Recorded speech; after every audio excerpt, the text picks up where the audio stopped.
Du Seigneur, au milieu des frères et des sœurs, tels que nous sommes, nous à toi, Seigneur. Dieu est celui qui nous accueille tel que nous sommes. Que tu sois venu en tant qu'enfant de Dieu, que tu sois venu pour la première fois, que tu sois venu avec des péchés. Dieu est là. Dieu est là pour t'accueillir. Dieu est là pour t'accueillir. Viens tel que tu es, remets ta vie par les mains du Seigneur, laisse-le conduire toutes choses. Alors soyez tous bénis. Et on va lui dire à la rivière, je viens à toi.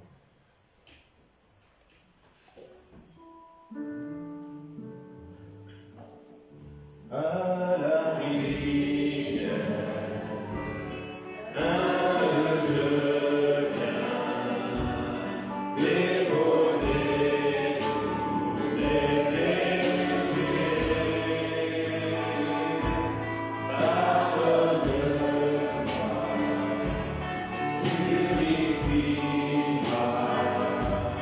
Seigneur, viens me rencontrer.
Amen.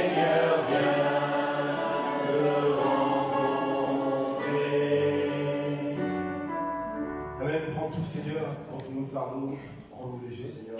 La vous pouvez faire, demander à Gérard de remettre ces moments dans les mains du Seigneur, pour les malades et pour. Oui, Seigneur, c'est une joie d'être présent ici dans ta maison, Seigneur, pour te louer, pour t'adorer, Seigneur. Seigneur, merci pour toutes les choses que tu as faites pour nous, Seigneur, dans cette semaine et dans les semaines suivantes, Seigneur, que tu feras, Seigneur. Nous pouvons, Seigneur, déposer tous nos fardeaux à tes pieds, Seigneur. Merci pour cet amour que tu as pour nous, Seigneur. Merci parce que tu es un Dieu présent, un Dieu qui n'est pas mort, Seigneur, un Dieu bien vivant, Seigneur. Seigneur, nous t'aimons, Seigneur, nous voulons t'adorer, Seigneur. Bénis cette église, Seigneur, bénis tous nos anciens aussi, Seigneur. Bénis les personnes qui s'occupent de la louange, Seigneur. Seigneur, merci pour tout ce que tu fais pour nous, Seigneur. Amen. Amen. Son nom est grand. Amen. Amen. Amen.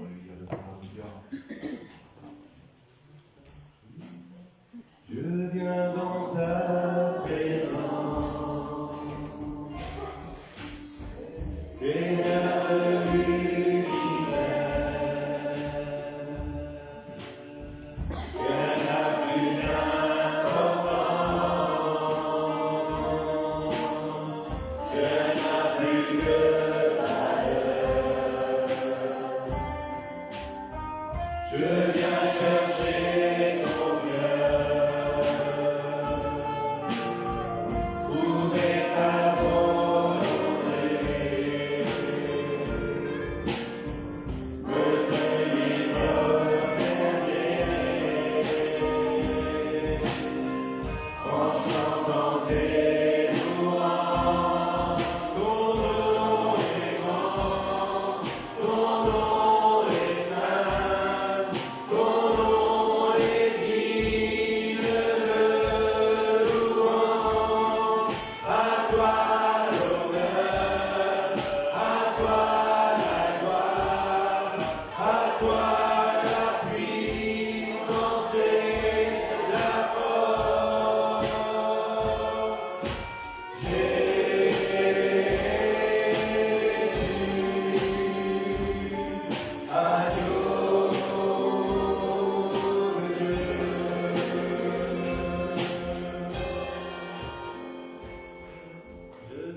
Je viens dans ta présence,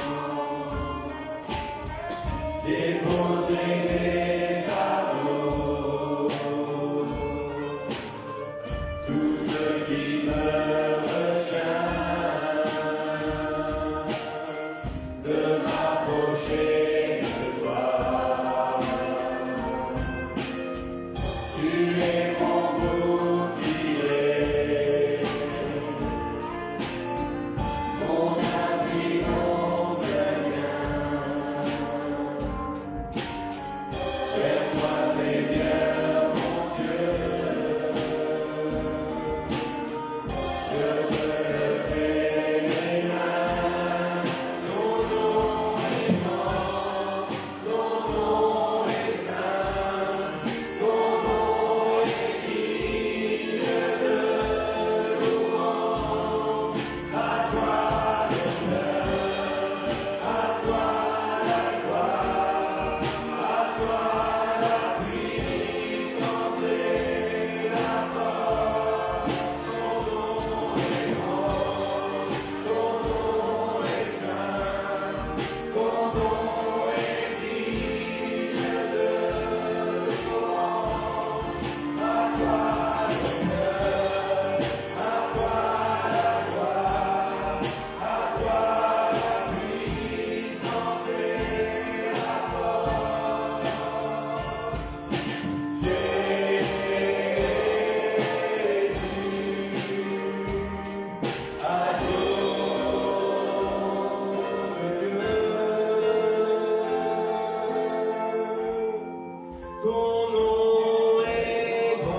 Je n'ai qu'un désir, être près de toi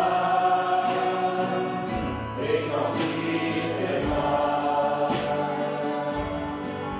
Oh Père, tu as envoyé ton Fils bien-aimé pour quiconque croit.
Dieu fidèle, tu ne changes pas. C'est la seule valeur de ce monde. Sur terre et dans le ciel, c'est le seul qui ne change pas.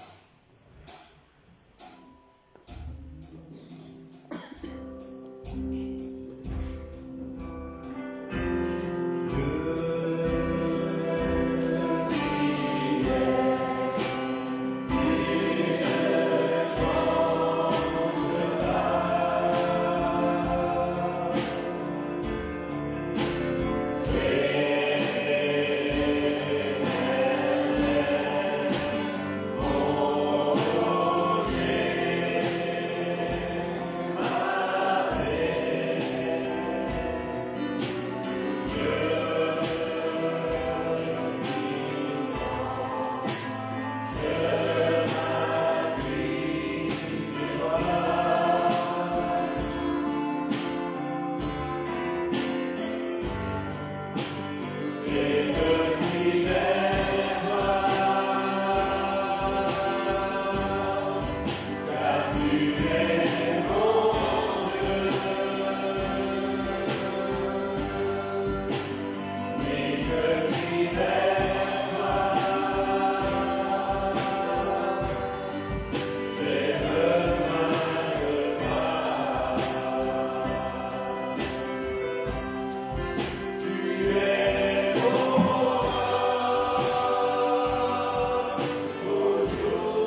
qui est dans la parole de Dieu, dans les psaumes, au chapitre 18, verset 3.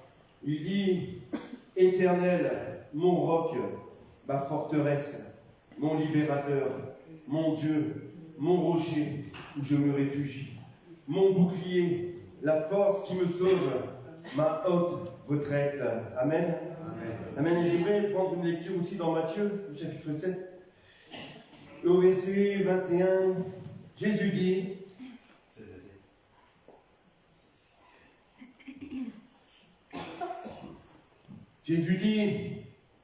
quiconque me dit, Seigneur, Seigneur, n'entrera pas forcément dans le royaume des cieux. Mais celui-là qui fait la volonté de mon Père qui est dans les cieux.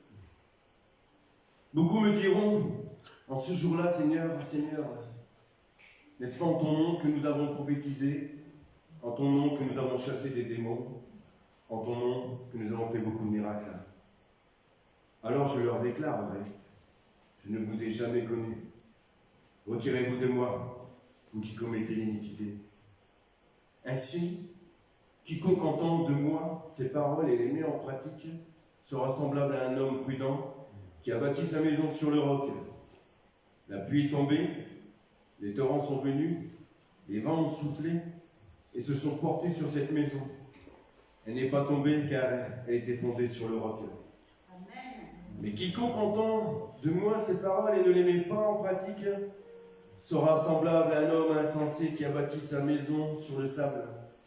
La pluie est tombée, les torrents sont venus, les vents ont soufflé et se sont abattus sur cette maison.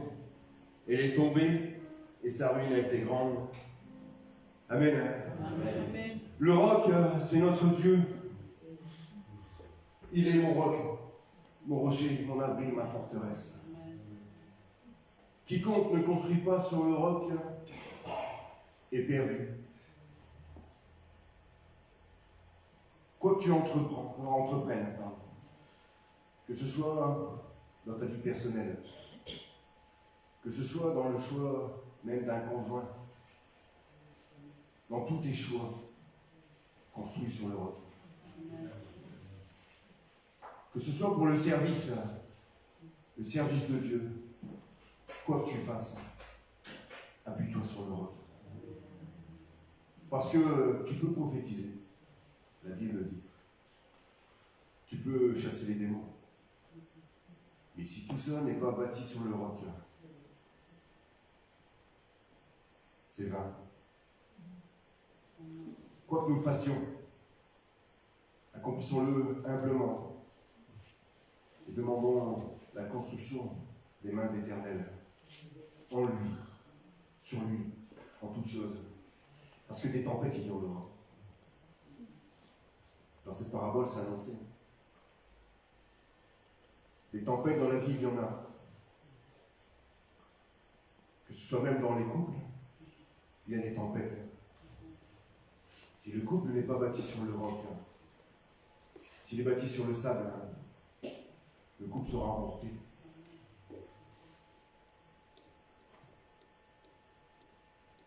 Nos vies doivent être bâties en Christ, appuyées sur lui, en toutes choses, même dans le service.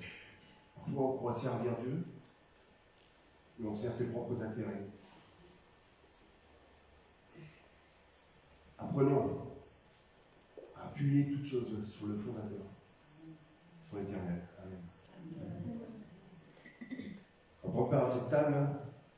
Demandez à Jean-François de prier pour le pain, qui est le symbole du corps de Jésus-Christ, et à David de prier pour le vin, qui représente son sang. Vous qui êtes passés par les eaux du baptême, par immersion totale, vous pouvez prendre part à la table. Vous qui ne l'êtes pas, abstenez-vous. Remettez vos vies, analysez vos vies, et prenez part à la table. Oui, Dieu fidèle. Dieu fidèle. Ce matin, nous sommes là, Seigneur, c'est grâce à ta fidélité, Jésus. Ce que tu as accepté, Seigneur. Tu n'as pas beaucoup quitté, Seigneur. Tu as voulu nous dans les cieux, Seigneur. C'est grâce à toi, Jésus. Tu as payé le plus fort à la croix, Seigneur. Ton corps a été déchiré, là, Seigneur. Et ton sang a coulé.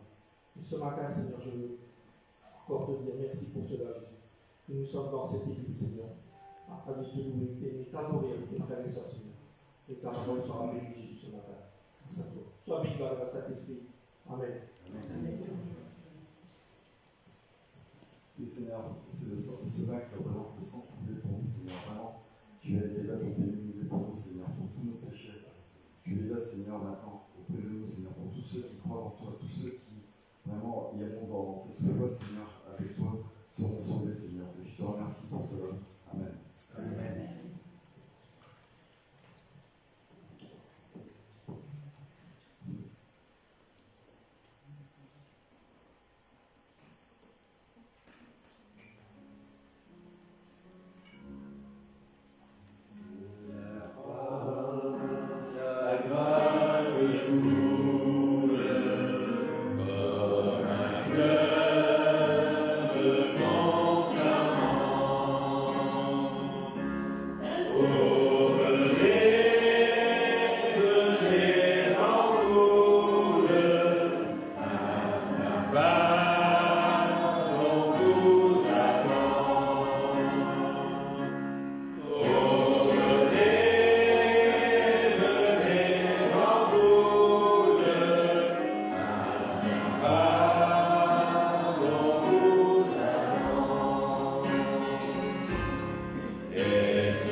Comprendre ces paroles. Qu'est-ce que la grâce qui coule de la croix? Qu'est-ce que l'œuvre de la croix? Mettez-les devant vos yeux et réalisez le privilège que nous avons d'être achetés par grâce. Non pas par nos mérites, non pas parce que pour ce que nous sommes, pour ce que nous sommes capables de faire, mais par la grâce de Dieu, par l'œuvre de Jésus-Christ à la croix. Que l'Éternel, que l'Esprit Saint nous ouvre les yeux de nos âmes et que nous puissions lui dire merci. Dites-lui merci pour l'œuvre de la croix.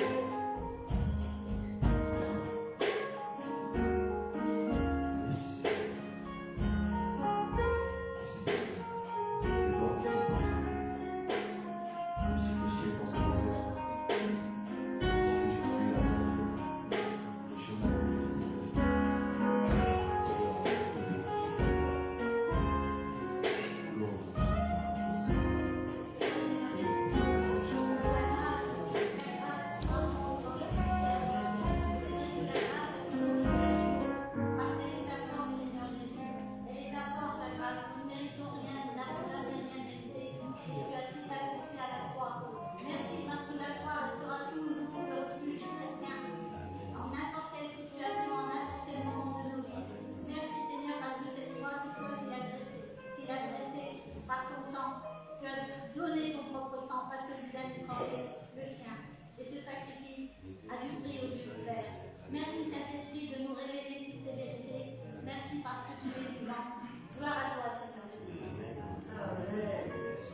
Quelle grâce, quel privilège d'être ton enfant. Simplement, je veux te dire un grand merci pour Jésus-Christ qui m'a donné la possibilité d'être réconcilié avec le Père par cette croix maudite. Toi qui as tout payé, par ta résurrection aujourd'hui, je suis juste.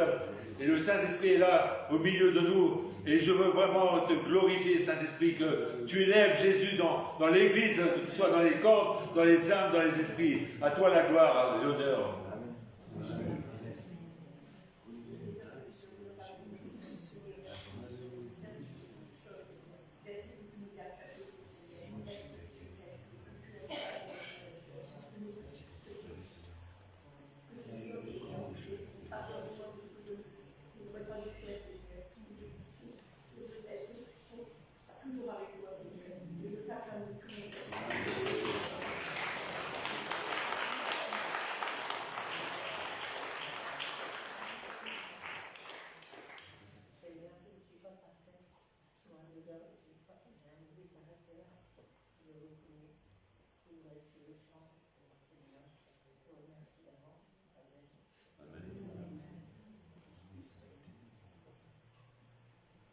Priez courtement Dieu, courtement, pas longuement, mais priez, ouvrez votre bouche. Adorez celui qui vous a sauvé. Seigneur, Père éternel, merci pour ce jour. Merci parce que pour venir te rendre gloire, honneur et puissance. Merci pour la vie que tu me donnes alors que je ne mérite rien, Seigneur. Merci pour l'amour que tu m'apportes et t'apportes à ma famille et à ma famille en Christ ici, Seigneur. Amen. Amen. Merci Seigneur Jésus-Christ pour ton acte. Pour ton incomparable amour, Seigneur Jésus-Christ. Gloire que tu sois rendu. Amen. Amen.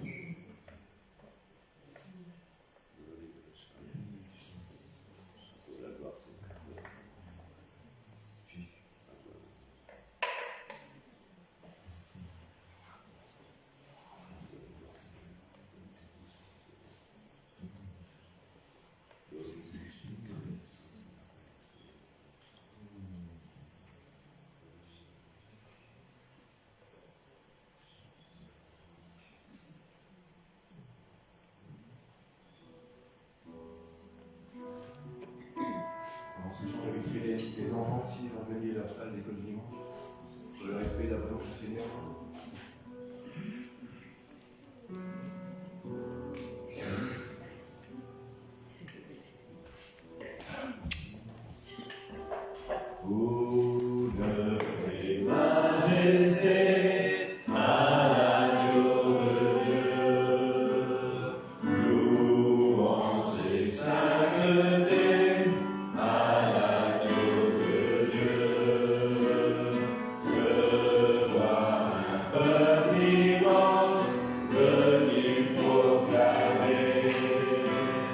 Tous les hommes et les anges venus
Un amour qu'on peut comprendre, si grand, si fort, si puissant. Amen. Amen. On prend ce dernier chant qui dit amour parfait est ton nom. Amen. Il est amour, si fort, si puissant, si doux à la fois. Il t'aime.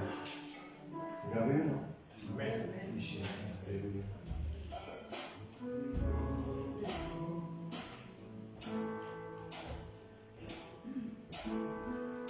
Amour parfait.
passent par des moments difficiles, des moments qui ont des membres de leur famille qui sont malades, je n'ai que Jésus pour me relever.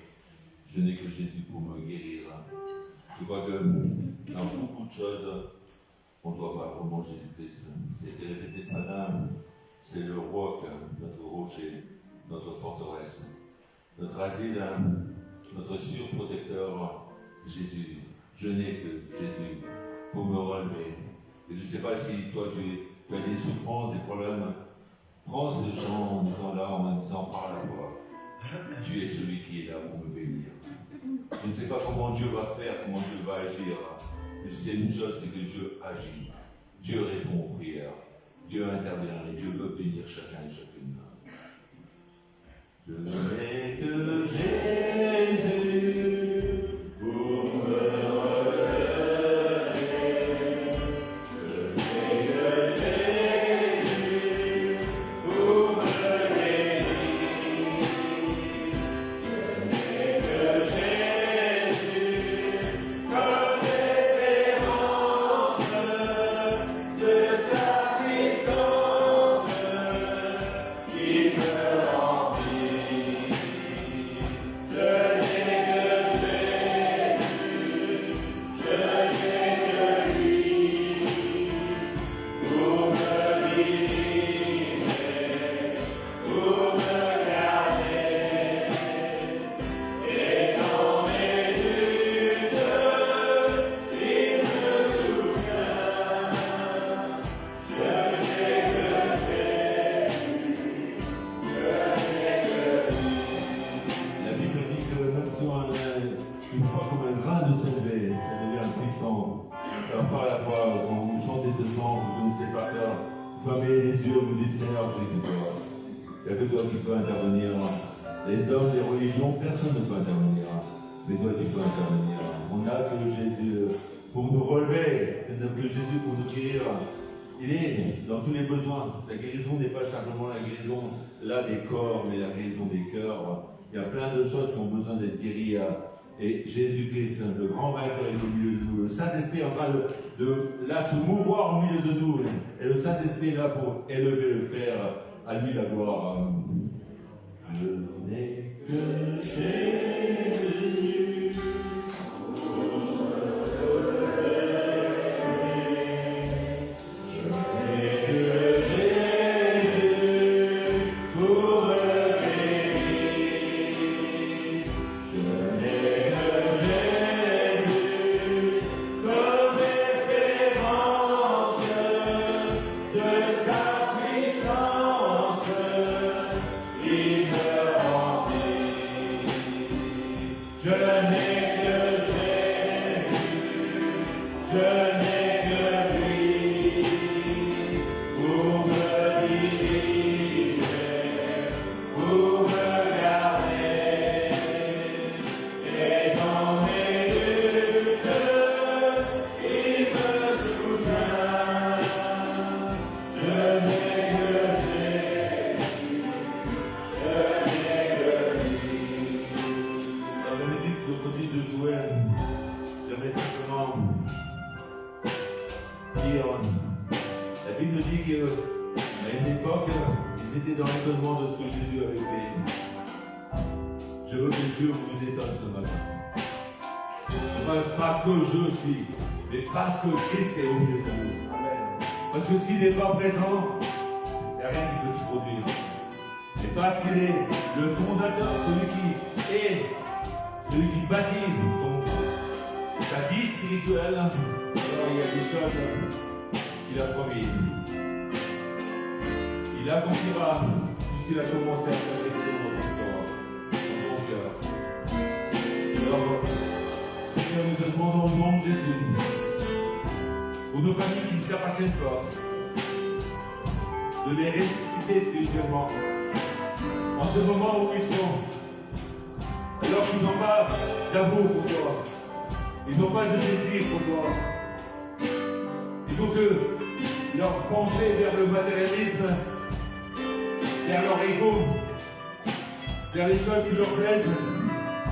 Seigneur, je te prie au nom de Jésus, avec les familles qui réclament de toi, que ce soit leurs enfants, que ce soit leurs frères, leurs sœurs, que ce soit leurs neveux, leurs nièces, que ce soit leur père, leur mère, que ce soit là, ceux qui les entourent, leurs contacts.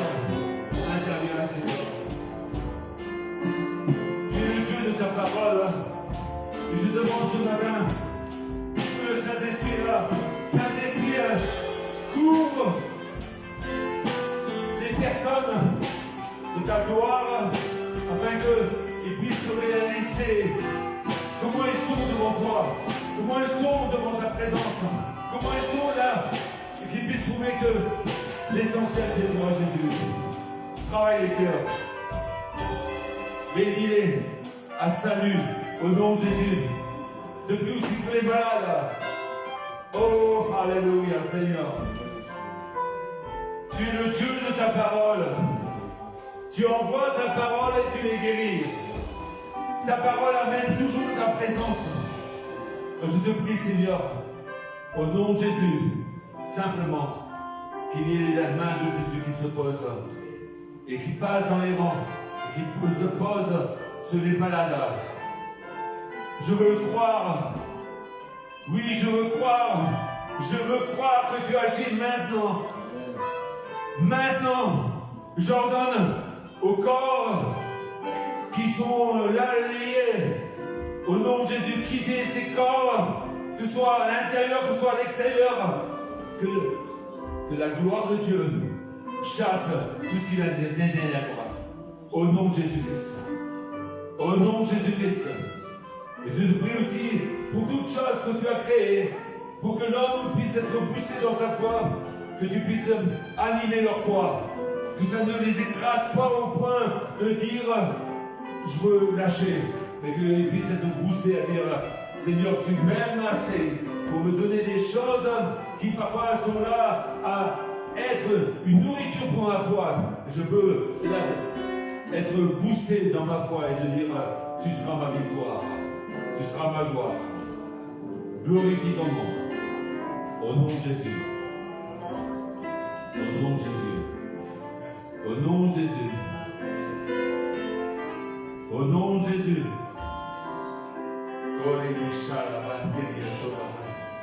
Au nom de Jésus.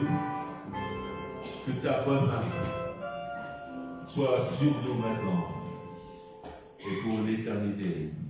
Amen. Amen. Ce matin, j'aimerais continuer avec vous.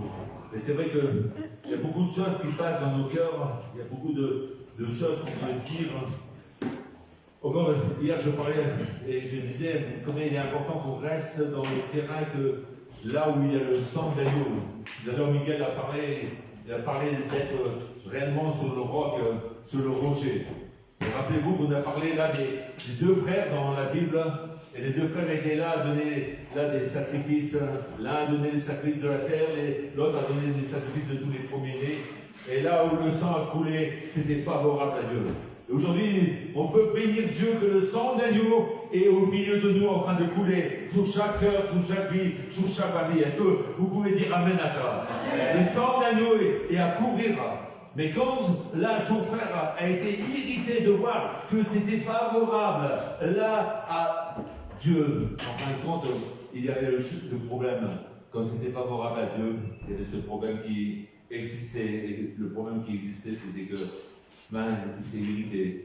Il lui a demandé de quitter l'endroit où il y avait le sang de l'agneau. Et en quittant cet endroit, il est sorti du camp, et en quittant ce camp, son frère s'est jeté sur lui. Il est rentré dans le camp de son frère, là où c'était pas favorable. C'est pour ça que l'apôtre Paul dira, je vous répète les mêmes choses, et en même temps il dit, je vous rappelle l'évangile, si vous le retenez tel que je vous l'ai enseigné, si vous restez là où le sang est versé, aucune puissance ne viendra vous détruire, personne ne vous tuera. Et si vous sortez là de ce terrain, regardez, ce fils est sorti du terrain, il est parti dans le terrain, là où le sacrifice n'a pas été accepté, il est parti dans les champs, il n'a pas été béni. Je crois aussi que la sanctification, elle est nécessaire, mais la Bible, elle nous est donnée pour amener la présence de Dieu. Quand Dieu a créé le ciel, la terre, je le répète assez volontairement, mais à des fois j'ai l'impression que je ne me fais pas comprendre, mais on voit que Dieu a créé toutes choses. Il n'y avait pas de péché qui était pénétré dans ce qu'il a créé. Tout était bon, il était très bon. Mais le 7e jour, il a sanctifié. Pourquoi il avait besoin de sanctifier quelque chose qui n'avait pas été touché par le péché? Quand la Bible nous dit qu'il y avait la sanctification, c'est parce qu'il y avait la présence de Dieu là dans sa création. Et quand Dieu veut nous sanctifier, c'est le moment quand nous devons laisser et combattre dans la foi, nous devons avoir un combat contre nous-mêmes déjà. Pour mourir en nous, pour que la présence de Dieu puisse nous sanctifier. C'est la présence de Dieu qui nous sanctifie. C'est la présence de Dieu qui veut nous animer au point qu'on devient réellement drogué de Dieu et on ne peut pas faire autrement que ce soit lui qui agisse à travers nous. Est-ce que vous êtes d'accord avec moi? Même si vous n'êtes pas d'accord, c'est ce que la Bible enseigne.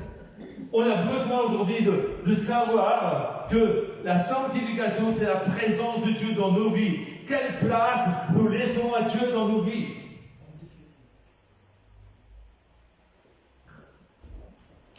On a vu la semaine passée, concernant là, le fait qu'il y avait des choses qui étaient faites et qui nous étaient données et qui faisaient qu'en fin de compte, Dieu veut nous donner des choses qui sont beaucoup meilleures, des choses qui sont beaucoup plus formidables. Mais en même temps, il y a un départ, une dépendance à Dieu.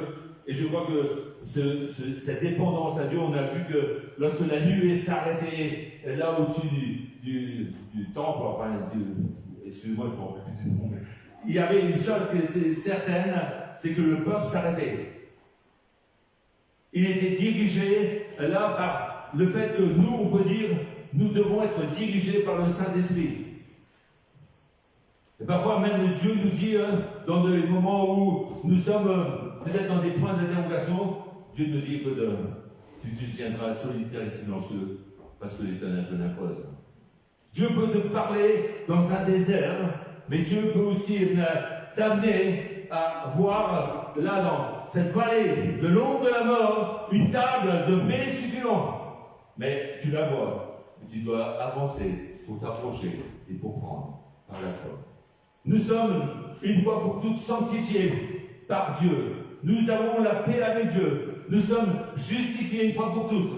Nous sommes appelés à nous sanctifier. Et pour nous sanctifier, il faut apprendre à ce qu'il grandisse en nous et que je diminue.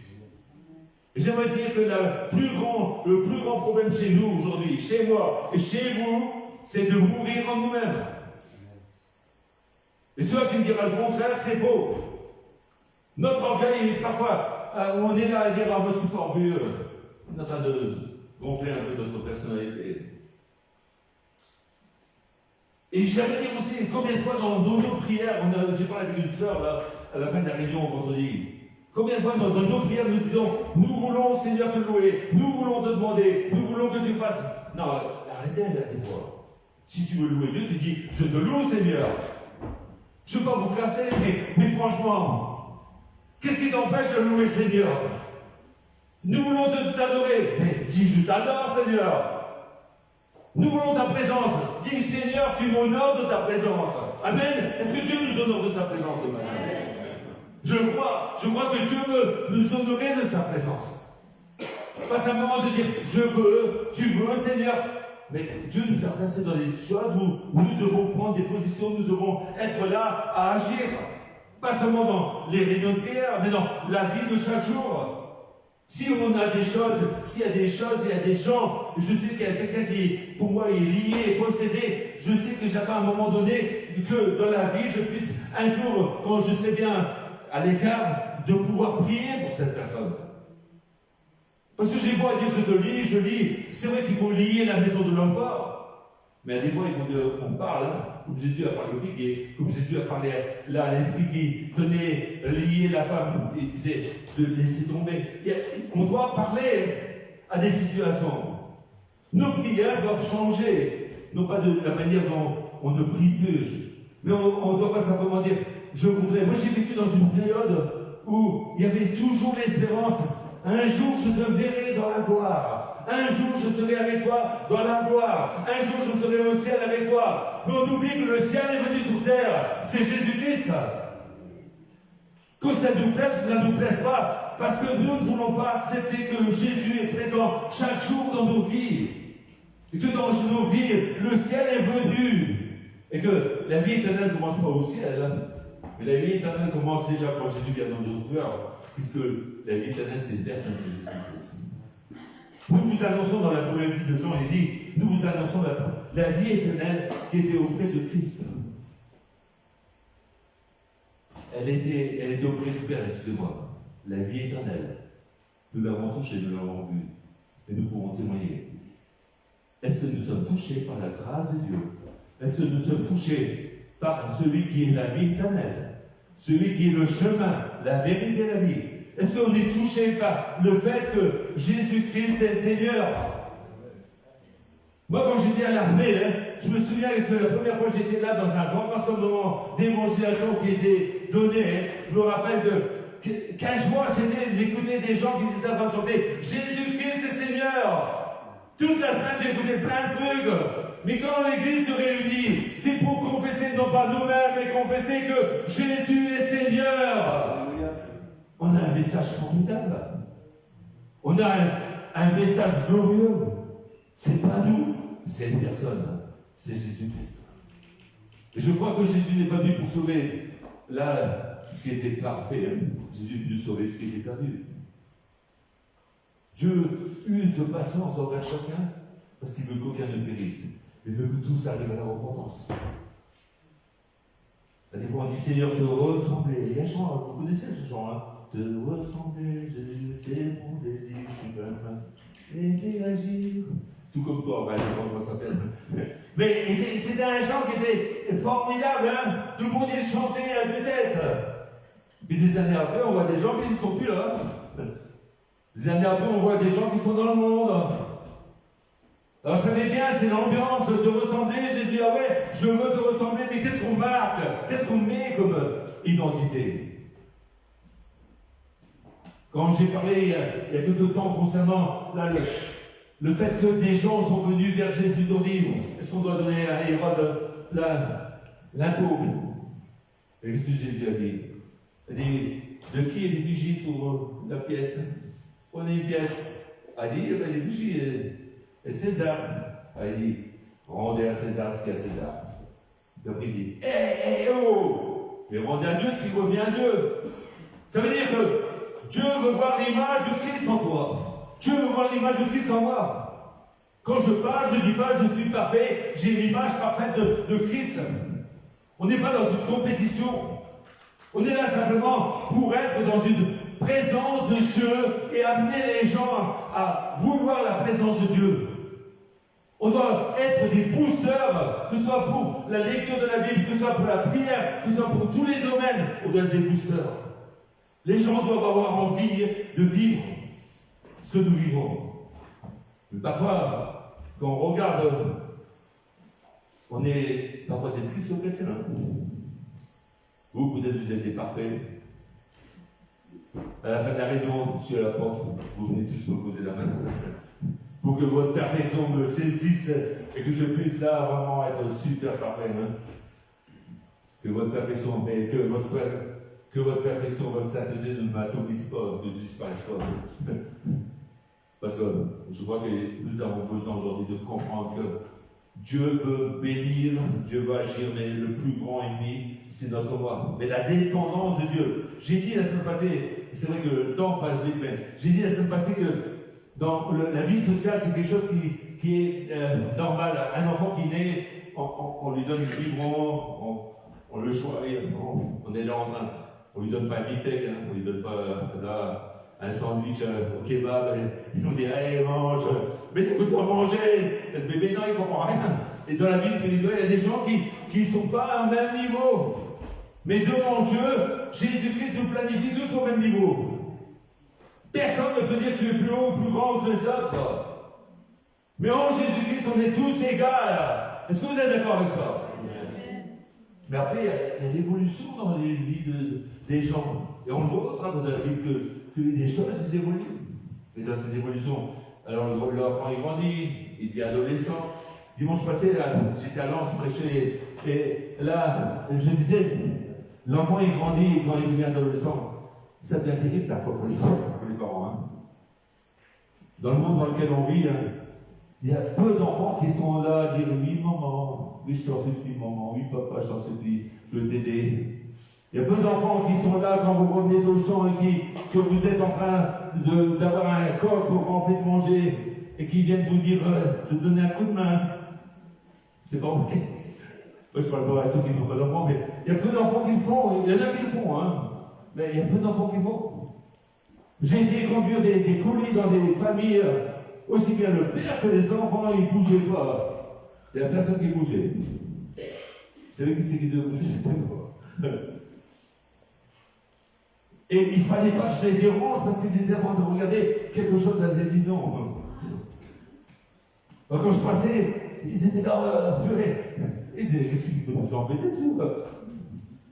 Et puis après, l'enfant il grandit, il devient plus grand, il devient toujours plus grand. Et en étant plus grand, il prend son indépendance. Mais la vie chrétienne, elle est différente. Au début, on a notre indépendance. Oh, moi je veux faire ceci, je veux faire cela. Moi je me souviens que je me suis converti dans l'église et que j'ai vu l'église comment elle était. J'ai dit, qu'est-ce qui peut être mort, cette église? Il faut que ça pousse. Ils sont en Christ, mais c'était pas vivant pour moi. Il fallait que je me casse le nez pour comprendre qu'ils vivaient par la foi. C'était des Gédéons qui étaient en train de garder des choses pour leur famille et pour nous aujourd'hui. Ils n'ont pas vu les choses, mais ils ont prié, ils ont intercédé, ils ont lutté. Ils étaient là à être des gens qui savaient vraiment intercéder avec leur cœur. Si tu es là aujourd'hui, ce n'est pas un effet de ta force, de ta sainteté. Tu es là parce que des gens ont prié pour toi. Et en premier lieu, c'est Jésus-Christ. Moi, je sais que mes parents ont prié pour moi. L'Église a prié pour moi. Je sais que dans ma famille, j'ai toujours écouté les gens en train de prier. J'ai parlé là avec une secrétaire et avec un qui travaillait à la banque. Je lui ai dit, mais moi, j'ai une vie, hein. Ma vie, elle est prêtée. Ma mère, elle a dit à Dieu, reprends-le ou guéris-le. Je ne peux pas dire que je suis là simplement à vivre et puis tout a été donné. C'est parce qu'il y a eu la foi qui a été mise en action qu'aujourd'hui je suis présent. Et je suis redevable à Dieu. Mais Dieu ne m'a pas sauvé parce que j'étais redevable. Vous savez pourquoi il m'a sauvé? Pourquoi il vous a sauvé? C'est parce qu'il vous aimait. Amen. Dieu vous aime. Et l'amour, avec un grand A, elle est pour chacun. Et moi je dis, tant qu'il y a de la vie, il y a de l'espoir. Et quand on devient là plus grand spirituellement, on devient là, au début on est indépendant, on est un peu hautain, il y a des choses qui ne nous plaisent pas, c'est vrai, bon après c'est vrai, il peut y avoir des choses qui ne nous plaisent pas, chacun est différent, on n'est pas là uniforme. Je ne vais pas vous demander tous les dimanches de vous mettre sous l'uniforme de Mao, là, avec la casquette, avec tout le bazar, et vous allez être uniforme, vous allez dire amen à tout ce que je dis, non? Mais il y a une chose qui est certaine, c'est que quand on grandit, plus on réalise, et moi je réalise que c'est pas moi qui est là à porter les choses, mais c'est Dieu qui me porte. Et ça, je le confesse publiquement. C'est Dieu qui me porte. Parce que dans ma vie, les choses que les uns les autres ont vécues dans nos vies, chacun est différent, avec des émotions, avec des sentiments différents. Je ne parle pas des sensations, mais des émotions. Jésus a été ému de compassion, avec des sentiments, et les sentiments qui étaient en Christ, avec des sentiments différents. Il y a parfois, et heureusement, que la grâce de Dieu nous tient. Amen. Est-ce que c'est vrai que la grâce te porte? Si aujourd'hui tu es présent, tu peux dire, c'est parce que j'ai tellement été là. Non, c'est parce que Dieu a tellement été là à te bénir. Dieu a été tellement à manifester son amour pour toi. Mais quand on devient chrétien spirituellement, alors automatiquement, on est là dans la mouvance de Dieu. À chaque fois qu'il y avait cette nuée qui bougeait, le peuple de Dieu bougeait. Ça s'arrêtait pendant de longs moments, il s'arrêtait. Ils étaient addicts là à la nuée. Nous devons être addicts au Saint-Esprit qui nous conduit vers Christ et qui nous conduit vers les âmes pour que Christ soit élevé et glorifié. Il y a des moments, il y a des saisons dans la vie. Je parlais avec le pasteur de mes sœurs, il disait, moi, quand j'ai ouvert des églises, il y avait des saisons de guérison, des saisons de délivrance, de libération. Et quand l'église s'est établie, il y avait besoin de discipline, mais il y avait aussi des gens qui étaient là à ne pas rester. C'est ce qui est dit dans le psaume, que l'injuste ne demeure pas parmi les justes. Il est important de voir que Dieu est celui qui bâtit son église, mais en même temps, ce qu'il veut vaincre, quand on dit on est des chrétiens convaincus, on est parfois des chrétiens qui sont convaincus, je vous donne un mot, mais on n'est pas toujours vaincu. Dieu n'est pas vainqueur dans nos vies. Tant qu'on ne laisse pas Dieu agir et agir dans nos vies. Alors on dit, oh, mais moi je le laisse agir, je fais ceci, je fais cela. Mais quand tu te trouves dans l'intensité, c'est là qu'on voit comment tu laisses Dieu agir. J'ai honte que j'ai dit un jour à la femme d'un directeur, je lui ai dit, je ne m'en sortirai jamais. Cette femme qui n'est pas convertie, elle m'a dit, mais si tu t'en sortiras. On est parfois dans des situations où, franchement, on a besoin de la grâce de Dieu. On a besoin de l'Esprit de Dieu qui nous transforme de gloire en gloire. La présence de Dieu fait toute la différence. On parle de la foi, tout le monde peut avoir la foi. Je me souviens d'un homme qui venait à l'église. Pendant tout le temps du culte, il était en train de lire la Bible. Je me suis toujours posé la question, mais comment ça se fait qu'il n'y a pas le temps à sa maison de lire la Bible? Il vient à l'église non pas pour écouter, mais il était là en train de lire la Bible. Et à un moment donné, il était opposé, il dit, moi, je suis contre le Saint-Esprit. Et il ne croyait pas que le Saint-Esprit était personne. Et cet homme, il est terminé tout seul.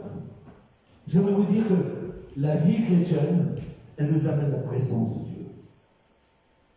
On doit savoir que Dieu lui-même, il dit, même à Josué, il dit, là où tu mets ton pied, c'est un terrain conquis. Pourquoi? Parce que ton Dieu est avec toi. Si tu es tout seul, tu vas t'écraser. Mais si c'est Dieu qui est avec toi, si c'est Dieu qui est là en toi et qui agit, et là où tu mets ton pied, là où Dieu t'a placé, c'est un terrain qui est conquis. Et des fois, on se laisse écraser par le terrain conquis. Parce que le doute est redoutable. On doit accepter ce que la Bible nous enseigne. Dieu, on est là à être spirituel, on doit apprendre à vraiment être dépendant, à grandir, non pas indépendant, mais être dépendant de Dieu, contrairement à la loi physique normale. Aujourd'hui, on parle de l'indépendance, mais la vie chrétienne, c'est être dépendant de Dieu. Et Jésus l'a dit, sans moi, vous ne pouvez rien faire. Tu ne peux rien faire sans lui. Je me souviendrai, et je l'ai déjà dit une fois, c'est que nous avons besoin des fois de vraiment dire, Seigneur, je ne peux plus rien faire. Je me suis retrouvé devant une dispute de 2 heures, ils allaient se battre. Ils ne savaient pas quoi faire. Honnêtement, je ne suis pas un bagarreur, je ne sais pas quoi faire, honnêtement. Vous savez ce que j'ai fait? J'ai tombé à genoux, j'ai dit, Seigneur, interviens. Je ne sais pas ce qui s'est passé, mais ils se sont barrés. Ça, c'est pas moi, c'est Dieu. Dieu est intervenu. Et combien de fois je ne l'ai pas fait? Là, je vous dis, je suis un héros, je l'ai fait. Mais combien de fois je ne l'ai pas fait? Et combien de fois tu ne l'as pas fait? Tu as laissé ton propre moi agir. que celui qui dit que son poids, il n'a jamais laissé agir, qui se lève. Ben, c'est bien, moi. Vous êtes sincère. Moi, je trouve que je m'assois.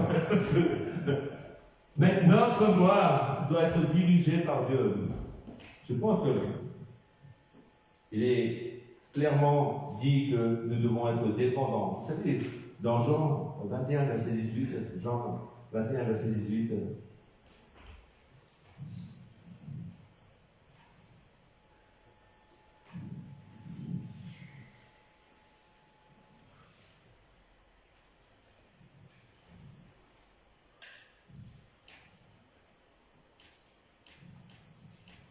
en vérité, je te le dis, quand tu étais plus jeune, tu te saignais toi-même et tu allais où tu voulais. Et quand tu seras vieux, tu étendras tes mains et un autre te ceindra et te mènera où tu ne voudras pas. Ça montre bien que, à la fin de sa vie, l'apôtre, il sera dirigé, conduit, même dans des choses qu'il ne voudra pas. Dans nos vies spirituelles, nous devons apprendre à être dirigés, même parfois dans des contextes qui nous paraissent être contraires. Jésus a dit, allez de l'autre côté, qu'est-ce qu'il y a eu? Une tempête, il y a eu un tourbillon, il y a eu l'eau, la barque qui prenait l'eau. Dans nos vies, des fois, Dieu permet des choses pour se manifester d'une manière plus grande. C'est ce que je donne ces temps comme message, que Dieu se surpasse toujours dans ce qu'il fait. Il montre, et il y a, non pas une décadence, mais il y a là vraiment des choses qui sont accrues de plus en plus. Et la Bible nous dit de gloire en gloire. Et Dieu le montre par Jésus-Christ de gloire en gloire. Il se manifeste. Et Dieu veut des choses beaucoup meilleures, beaucoup plus là, stables dans ta vie. Dieu veut vraiment agir dans chaque situation, dans chaque cœur. Et dans ce que je disais, c'est qu'on devient dépendant. Plus on vit, plus on devient dépendant. Non seulement de Dieu, mais des uns et des autres. On devient dépendant. Le fils de mon pasteur disait, mon père, tant qu'il avait l'énergie à aller de mission en mission, maintenant, il réalise qu'il est seul, qu'il a une famille, qu'il a des enfants. Que ses enfants sont là pour le soutenir, pour le garder.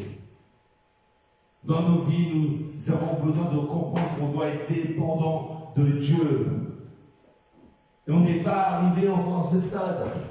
Parce que si on s'est arrivé à ce stade, on serait là face à comment dire, Seigneur, je veux des miracles, je veux ceci, je veux cela. Je serais en train de les faire, je dirais le dimanche, j'ai fait tel miracle par la puissance de Jésus-Christ. Nous ne sommes pas dans seulement l'espérance, mais nous sommes dans le fait de dire, c'est pas de la faute à Dieu, c'est de notre faute. Nous devons apprendre à mourir en nous-mêmes. Je veux faire vivre l'Église. Je veux faire vivre ceux qui m'entourent. Je veux que Jésus soit là à agir.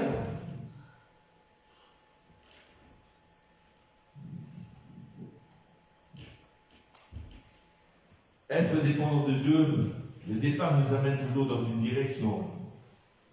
Et je crois que être dépendant de Dieu, c'est avoir une direction. Dans Marc chapitre 8, c'est quoi ça fait du bruit, non? Quand je parle. Ça va? Ça vous agace pas trop déjà que je parle fort? Est-ce que vous m'écoutez? Avec ma petite voix qui est douce.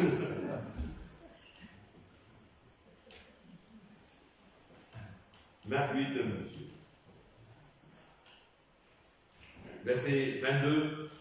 Ils se rendit à Bethsaïda et on amena à Jésus un aveugle qu'on le pria de toucher.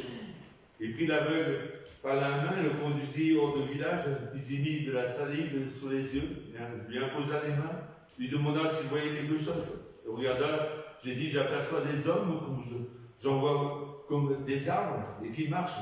Jésus mit de nouveau les mains sur les yeux. Et quand l'aveugle regarda fixement, il fut guéri, et il vit tout distinctement. Alors Jésus le renvoya de sa maison en disant, n'entre pas au village. Amen. Dans ce texte, on voit qu'il y a un aveugle déjà qui est conduit vers Jésus. Notre rôle, c'est d'amener les aveugles vers Jésus. Mais faites attention aussi que la Bible dit qu'un aveugle ne peut pas conduire un autre aveugle. Combien de parents sont aveugles et conduisent leurs enfants dans l'aveuglement? Combien de gens se croyant être visionnaires alors qu'ils sont aveugles spirituellement, qui sont dans le monde et qui connaissent l'évangile, mais qui ne veulent pas accepter l'évangile parce qu'il y a quelqu'un qui est dominant, il y a quelqu'un qui se laisse dominer. D'accord? Vous êtes d'accord avec moi? L'aveugle ne peut pas conduire un autre aveugle. C'est bip, c'est pas moi, je ne peux pas vous dire autre chose. Et quand je pense à ce texte, l'aveugle a besoin de quelqu'un qui voit.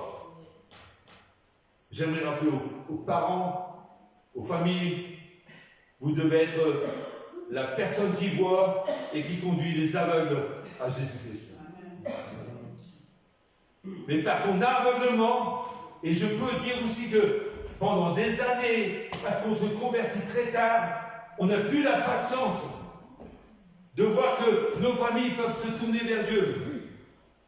On oublie que pendant des années, on a été des aveugles qui ont conduit des aveugles. Je ne sais pas si vous comprenez ce que je veux dire. Mais quand on se convertit, alors tout de suite on dit, je ne comprends pas, hein. Et puis on devient plus royaliste que le roi. Comment ça se fait qu'ils ne veulent pas venir? Comment ça se fait qu'ils sont si longs? Pourquoi ils font ceci? Pourquoi ils font cela? Et pourquoi tu ne fais pas la prière? Pourquoi tu n'intercèdes pas? Il y a des gens qui disent, moi il y a des gens qui veulent venir à l'église simplement pour me faire plaisir, tant mieux. Amenez-les. Moi il y a des gens qui m'ont dit, j'ai un pour te faire plaisir, j'ai dit, bah viens. Viens me faire plaisir. Mais là, des fois c'est souvent des excuses. Hein. Il y a beaucoup de gens qui disent, je venais te faire plaisir. Il y a des gens qui sont tellement spirituels, ils disent, non, je veux pas que tu viennes pour moi, il faut que tu viennes pour Dieu. Et la première fois que tu viens à Dieu, c'est pour te sanctifier, tu dois être là. On a l'impression que ce que j'ai vécu dans le passé, hein, des fois, et dans les églises, c'est qu'on va passer par la croix, au lieu de passer là, par le fait qu'ils doivent s'habiller, se coiffer. Ils passent là par toute une étape. Il fallait qu'on passe comme à l'armée, vous savez. On passe à l'armée et on est habillé, on est tous uniformes. On les amène non pas dans la présence de Dieu, mais on les amène dans notre conception. C'est comme dans les pays africains, on a amené les pays européens, ils ont amené leur savoir-faire, leur bien-être dans les pays africains, alors qu'eux, ils étaient bien. Quand ils allaient dans l'église, ils étaient en train, ils ne faisaient pas comme vous en venant à l'église ici, hein. Mais sur le long de la route, ils passaient et ils étaient en train de chanter, de louer, de glorifier Dieu. À pied, ils étaient là, avec des sandales à pieds nus, ils étaient en train de louer Dieu, ils étaient heureux. Puis après, on a voulu leur donner tout le bonheur matériel. Aujourd'hui, ils en sont où, hein? C'est une vérité, ça, non? Dans notre vie spirituelle, on doit amener non pas les gens à rentrer dans notre clic ou claque, mais c'est de rentrer en Jésus-Christ. Ça a été rappelé encore ce matin, c'est rappelé durant toutes les réunions.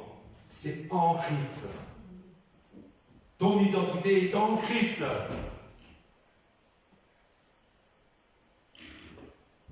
Nous devons apprendre, franchement, à être là, à amener les âmes qui sont aveugles à Christ.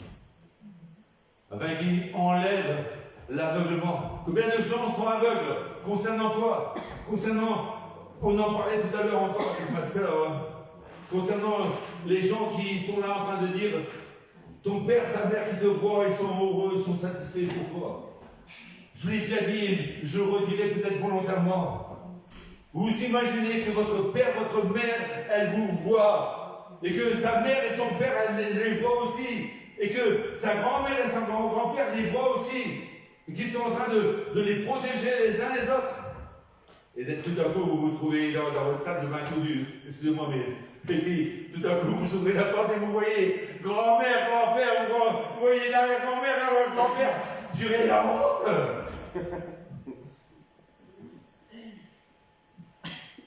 Vous aurez beaucoup, moi, c'est pas. Mais ils te surveillent. Ils veillent sur toi. C'est faux. Ils sont dans l'attente. Soit les uns pour le jugement, soit les autres pour revenir dans les airs et prendre un corps incorruptible. Mais ils sont dans le repos. C'est faux de dire. Il y a plein de choses qu'on a besoin de sortir de l'aveuglement. Vous imaginez? Moi, je me souviens, il y avait une femme catholique. Je l'ai déjà dit, mais je me répète, mais vous devez m'excuser, vous devez accepter que. Mais j'étais dans la chambre de ce couple catholique, ils avaient un enfant. Et puis il y avait une grande Marie. Elle n'avait plus de nez tellement qu'elle avait embrassé son nez. Elle n'avait plus de nez, c'était en plâtre. Il y avait des centres saints. Et moi, quand je regardais ça, j'ai dit, purée. J'ai dit, mais écoutez, je comprends que vous avez eu qu'un fils avec tout ce monde qu'il y avait dans votre chambre. Il y avait du monde dans cette chambre.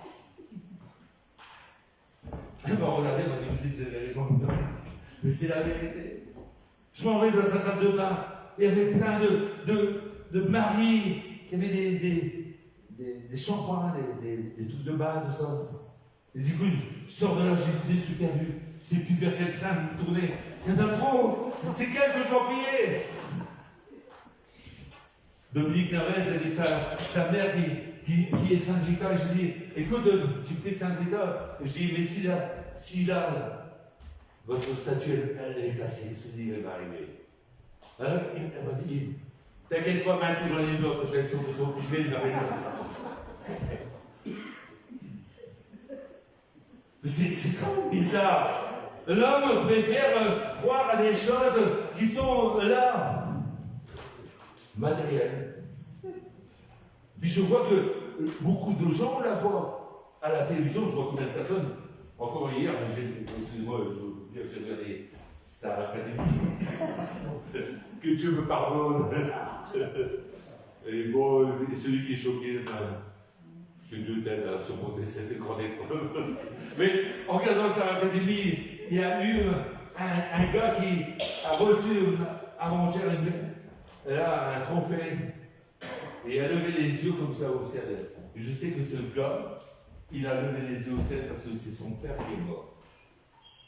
Et un de ceux qui dirigeait avant-hier lui a dit, ton père qui est là dans les étoiles, il est content de toi. Donc on dit, on n'a pas la foi. Mais il y a la foi quand même. Parce que de croire dans les étoiles qu'il est là, de croire que là, chaque personne est là à nous voir, honnêtement, moi honnêtement, je ne serais même plus bouger. Si je savais qu'il y a toute ma famille qui est derrière moi, laissez tomber, je vis plus. Et l'homme comme ça. L'aveuglement qu'on peut avoir. Il n'y a qu'un seul chemin entre Dieu et les hommes, un seul intermédiaire entre Dieu et les hommes, c'est Jésus-Christ homme. Et je le répète volontairement, Jésus n'est pas venu nous montrer le chemin, Jésus n'est pas venu nous montrer la vie, Jésus n'est pas venu nous montrer la vérité. Il est le chemin, il est la vérité, il est la vie. Et quand tu as Jésus en toi, tu as toutes ces choses. C'est lui qui marche à travers tes pas. Nous avons besoin aujourd'hui de... Je suis sorti de mon texte. Mais on a besoin aujourd'hui de savoir qu'on ne doit pas être conduit dans l'aveuglement. La vérité se trouve dans la parole de Dieu. Et je voudrais dire que même le Saint-Esprit est là pour vous prévenir. Parce que quand j'étais nouveau converti, j'ai vu un groupe de gens à Auchan qui étaient en train de prier. J'avais envie d'aller les voir, il y a quelque chose qui me disait, non, vas-y pas, prie pas avec eux, prie pas avec eux. Je me demandais, mais je ne comprenais pas pourquoi. Et puis, quand ils ont fini de prier, j'étais les voir, c'était une secte. C'était une secte qui était là en train de dire que Jésus a loupé le coche, il est mort à la croix, et que le prophète qui venait de Corée a eu un message de Dieu qu'avec un pied il écrase le communisme, avec l'autre pied le christianisme. Dieu m'a protégé. J'aurais pu aller prier avec eux. Tout paraît bien, tout paraît beau. Combien de gens aujourd'hui, parce qu'ils voient la Bible, ils voient la prière, ils disent c'est bien. Ils vont chez les témoins de Jéhovah, c'est bien. Mais pourtant, il y a un seul chemin, il y a une seule vérité, il y a une seule vie. C'est une personne, c'est Jésus-Christ. On a besoin aujourd'hui de réellement comprendre que Dieu veut que nous soyons des gens qui sont à conduire. Là, dans ce texte, il est dit, on amena vers Jésus un aveugle pour le prier de toucher. Dans le texte, on a lu combien de fois Jésus a touché l'aveugle?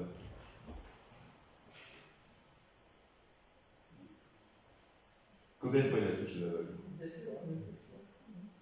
Non, 3.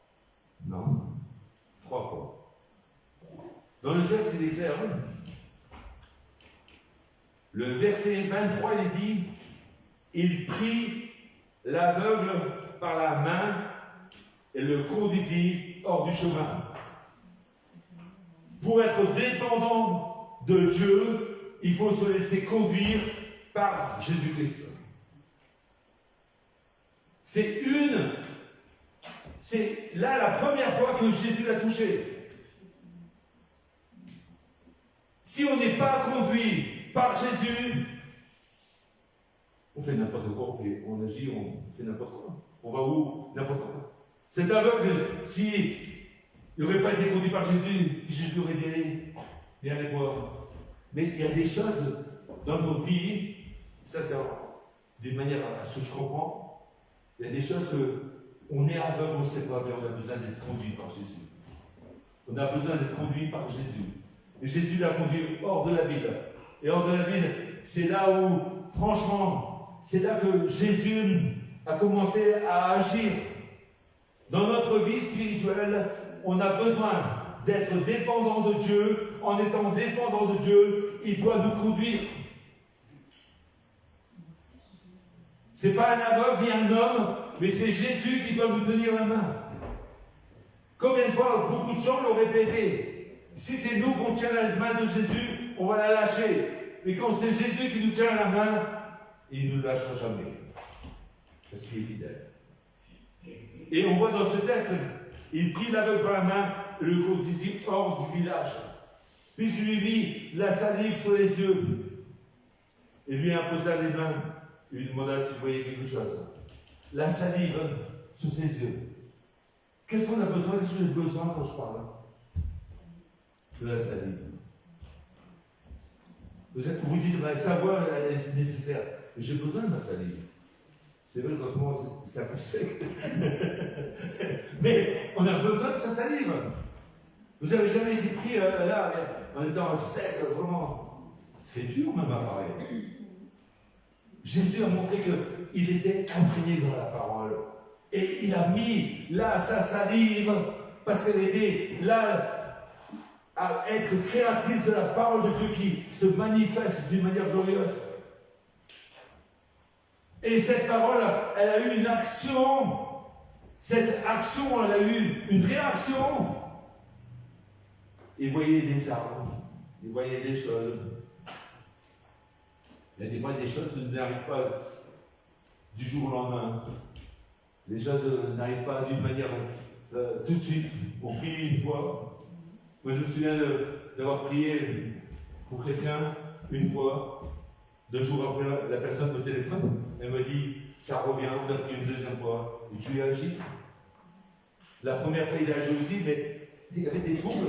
Il y a des choses qu'on ne peut pas simplement dire, on peut prier qu'une fois. La 2e fois que Jésus l'a touché, c'est en mettant de la salive sur ses yeux.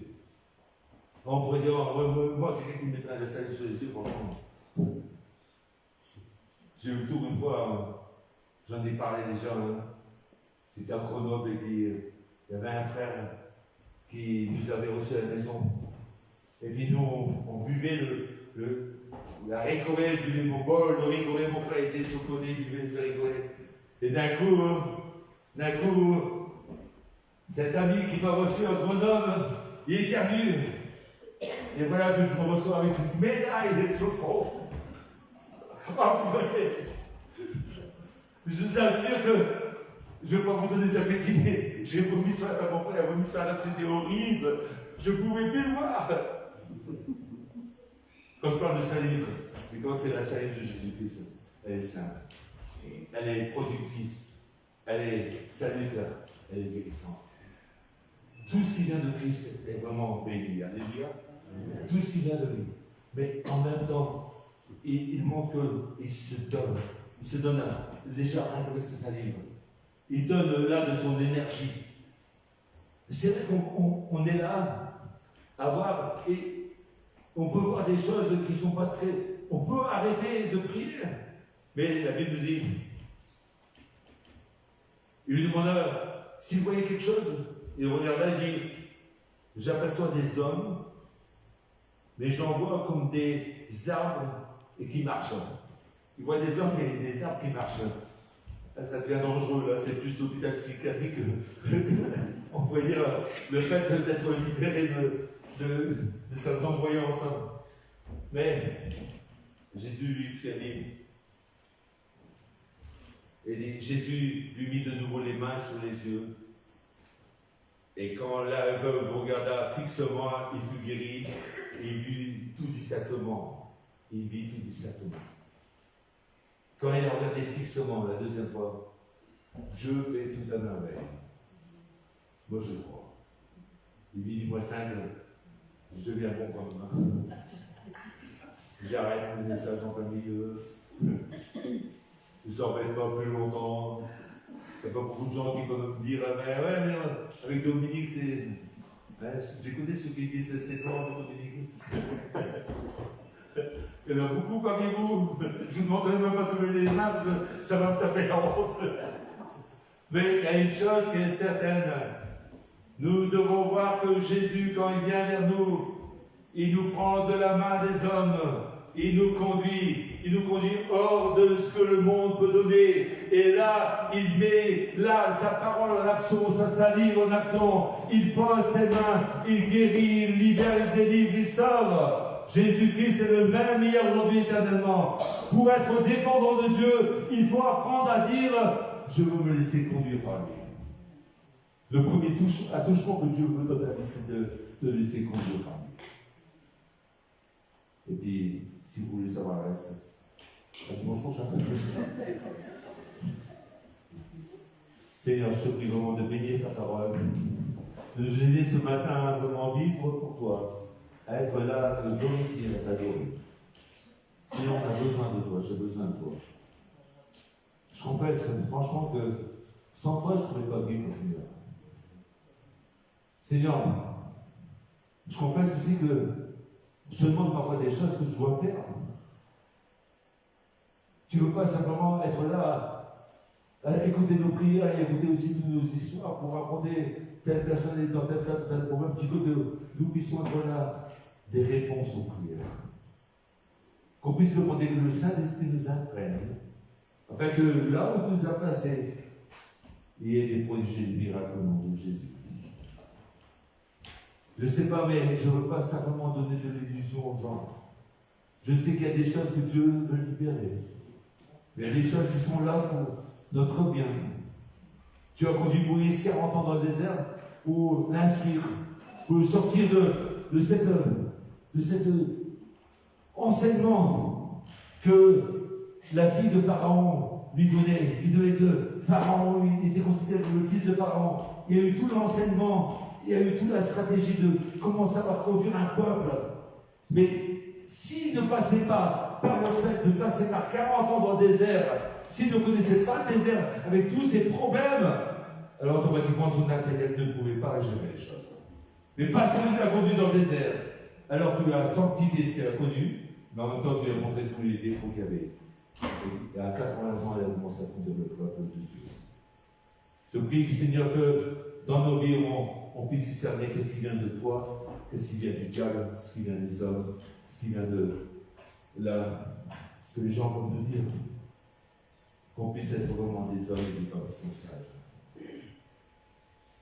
Non pas de notre sagesse, parce que nous, des fois, on est là à dire comment je suis sage, comment je suis bien. Par rapport à d'autres, je suis vraiment formidable. Seigneur, c'est toi qui es formidable. C'est toi qui es merveilleux. C'est toi qui es glorieux. C'est toi qui es au-dessus de toutes choses.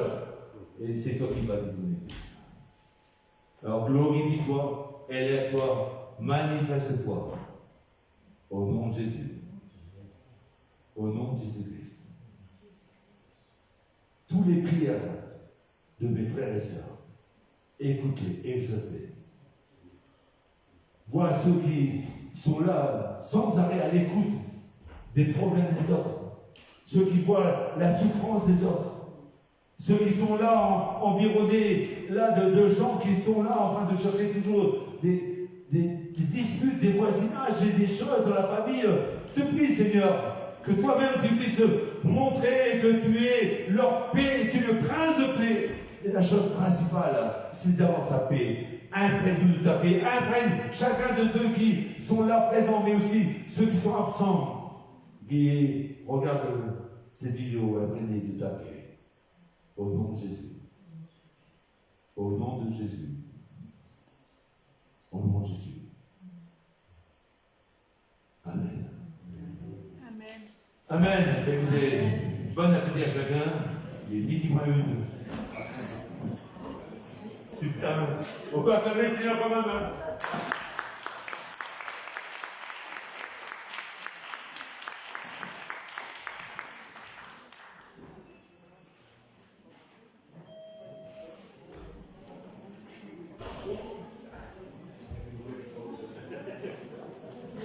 D'accord, je regarde.